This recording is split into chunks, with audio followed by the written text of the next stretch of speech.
Hey y'all, it's me, Dree.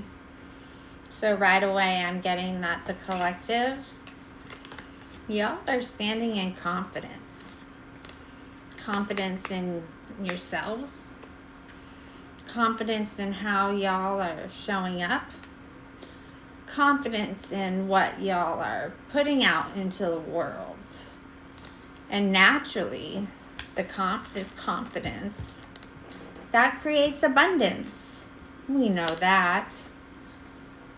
Because when we trust ourselves, well, we naturally stop chasing.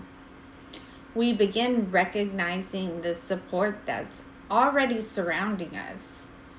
And when life begins flowing from that exact place, well, joy, that naturally follows. That's not because everything is perfect, but it's because we're no longer looking outside of ourselves to feel whole. Right? So immediately, this reading paints a very peaceful picture for my collective, which does make me wonder, how could these tarot cards possibly have to say about this kind of emotion? Let's get into the message. It starts with this Hierophant reverse, the Seven of Swords, Judgment, and we've got this confidence hovering right above it. So the first thing here that I'm noticing is that the confidence, that's not feeling like it's describing the collective anymore. Not right now, anyways. I feel like this is actually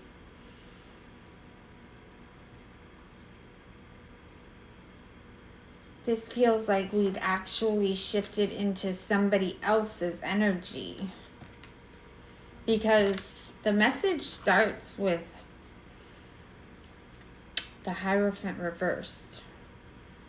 This card talks about unconventional life choices, alternative lifestyles, thinking for yourself, living outside of the traditional structures of the world.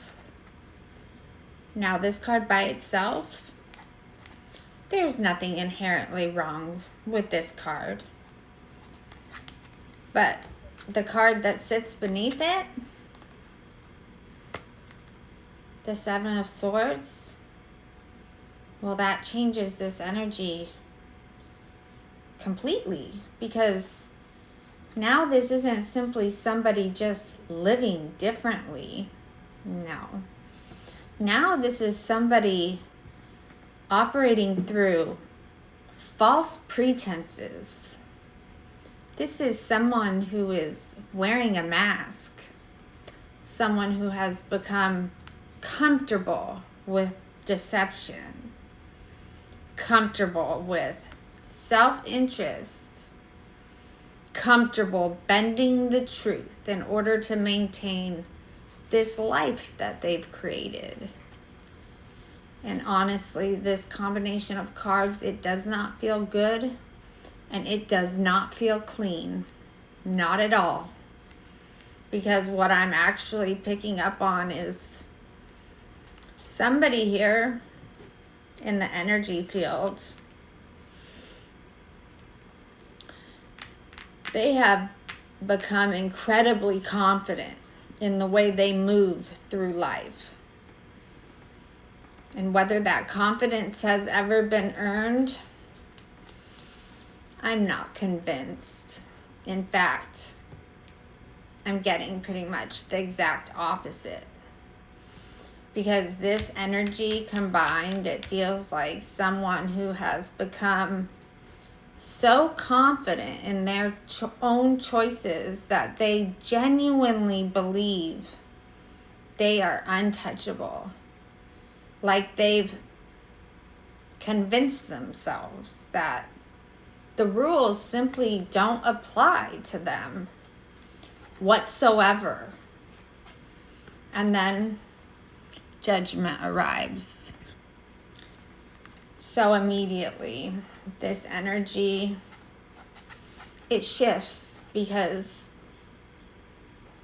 judgment doesn't feel self-initiated here. This feels like a higher evaluation taking place upon this person.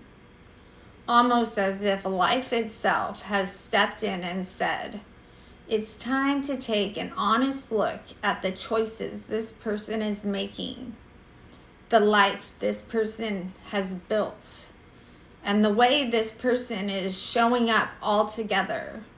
So this judgment card is an awakening. This is a reckoning. It's a proper evaluation of this person's actions. And here is where I'm getting the message gets pretty interesting. Because I think these emotional cards are actually telling two stories at once here. I think to start, the collective is genuinely standing in confidence, abundance, and joy. But this other person, wow, I feel like they're experiencing the complete absence of these emotions. Like the confidence they've been projecting, that feels inflated. It doesn't feel grounded. The abundance this person has relied on, the people, the support, the power they believed surrounded them, the power they believe they encompass. I'm getting that something here has shifted.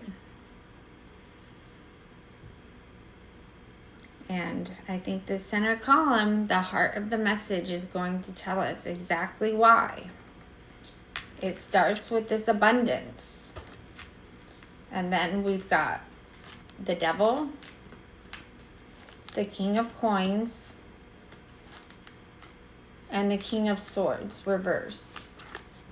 So this devil immediately tells me this person doesn't operate from freedom. This person is operating from attachment. This is someone whose decisions are being influenced by something that has a real grip on them. This is obsession. This is very likely addiction. Addiction to more than just one thing. This is compulsion. And I'm getting very strongly here that there is an unhealthy pattern surrounding sexual desire that has been going on unregulated for a very long time now.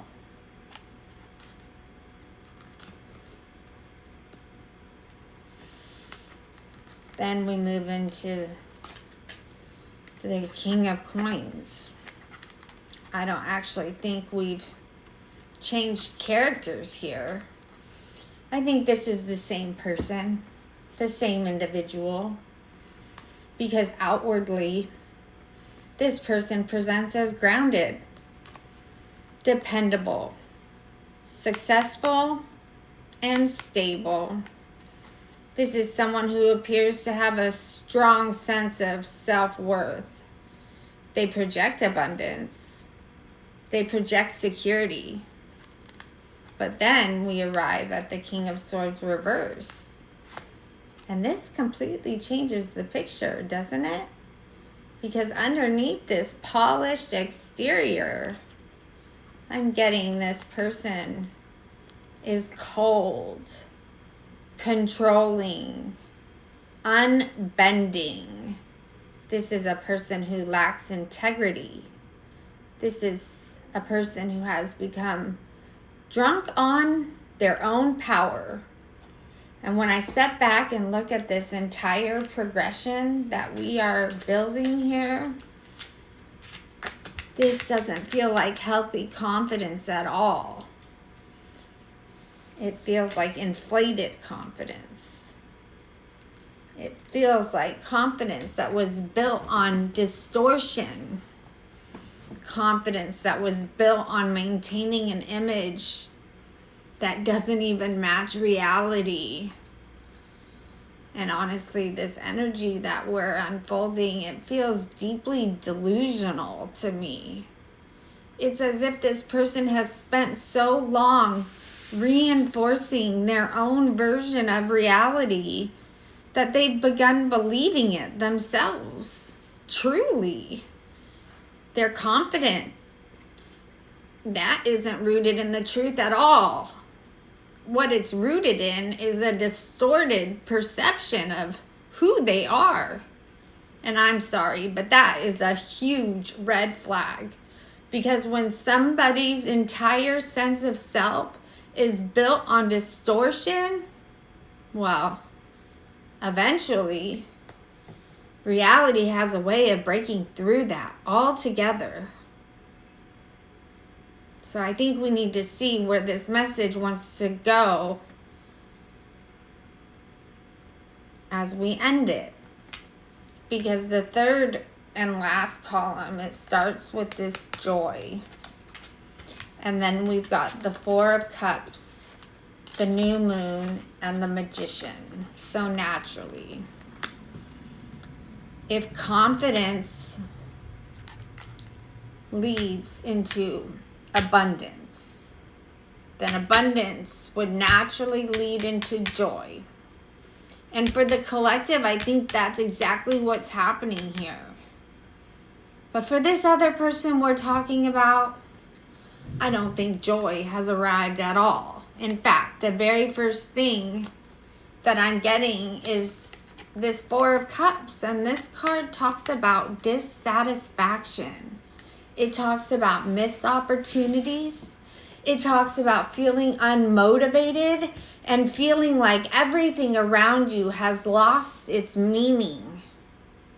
So I'm getting this person is sitting in the consequences of the very choices we have just uncovered.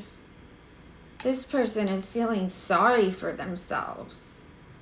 They are unable to understand how they got here in the first place, which is really remarkably odd. And then we get the new moon. And this is where things change, because the new moon tells us a new cycle has begun. So what does that mean? This story has just restarted. Reality has spoken. And now, what happens next? Well, that depends entirely on the person we're talking about. Because for the collective, well, you all have already answered your call. You all trusted yourself. You all stepped into genuine confidence, which naturally led into real abundance and ultimately your joy. Y'all are operating from a place of authenticity. And that's exactly what makes you a master manifester. But again, I think this tarot is mostly about this other person, because their outcome here, it doesn't feel guaranteed at all. This Magician, it does talk about willpower, inspired action, concentration, and resourcefulness. This talks about the ability to consciously create something different. But here's the thing. This Magician is also known as the manipulator in the tarot deck. And when I look back over this entire spread, manipulation has been the pattern from the very beginning. So now the question becomes, will this person finally use their gifts for good and create something different? Or will they simply manipulate the next cycle the same way they manipulated this last one? Because honestly, if this person continues choosing the same path, I don't see this cycle breaking. I see this cycle repeating over and over and over again. And I've got to say it. This feels pretty karmic, y'all, because the judgment already landed. The evaluation, that has already happened. The cycle has now already restarted. And now the outcome rests on whether this person is willing to take genuine responsibility for the life they've created, or if they're not. Meanwhile, the collective, y'all didn't just hear the call. Y'all answered it. And because of that, y'all are landing in the very best seat in the whole damn house. And that is really something else. The more that I sit with this energy, I'm feeling a divine separation between the collective and this person. And it's almost like these genuine, real emotions of confidence, abundance, and joy. Well, it's pretty much sitting here as a barrier, differentiating the collective from this shit altogether. The collective, you have good things in store. This other person, I guess there's always a chance for a karmic to flip around, change their ways, but the likelihood, I don't know. This person is deeply embedded in this behavior pattern, and the deeper these dark patterns are imprinted, the harder they are to get away from. Especially without support and without any power. Especially with fake confidence. And especially with joy nowhere to be found. I wish this other person a great deal of luck, because I am getting they're gonna need it. Bad habits, those die hard. Don't they, collective? That's the message that I have for y'all today. So remember, where there's love, there's light. I'll see you guys again real soon.